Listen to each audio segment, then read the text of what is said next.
তাজরিন ট্র্যাজেডির ১২ বছর আজ দিনটি স্মরণে নানা ধরনের আয়োজন করা হয়েছে। এই বিষয়ে আরও জানাতে সরাসরি যুক্ত হচ্ছেন সহকর্মী শফি মাহমুদ।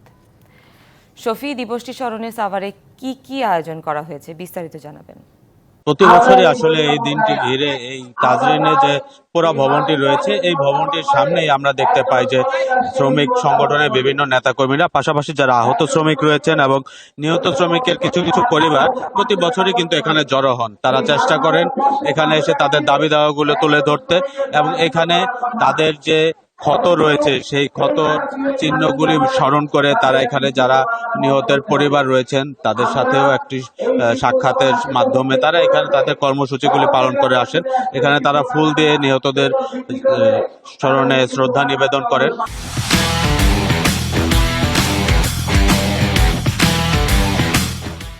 এবং এই কর্মসূচিটা কিন্তু প্রতি বছরই আমরা দেখতে পেয়েছি যে তাজরিনের যে গেট রয়েছে সেই গেটের বাইরেই অনুষ্ঠিত হতো। তবে এই বছর কিছুটা ভিন্ন চিত্র আমরা দেখতে পেয়েছি।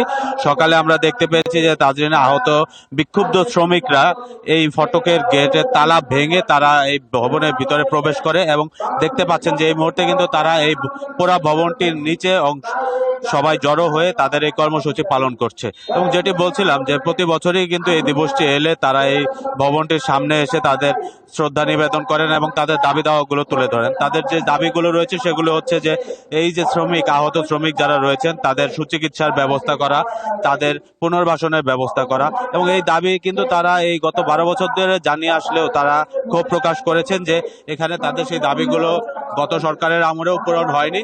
তবে তারা আশাবাদী যে বর্তমানে যেহেতু ইউনূস সরকার রয়েছেন, এই উপদেষ্টার মাধ্যমে তাদের এই দাবিগুলো দ্রুত পূরণ হবে বলে তারা আশাবাদী। সুনন্দা। শফি, ধন্যবাদ আপনাকে।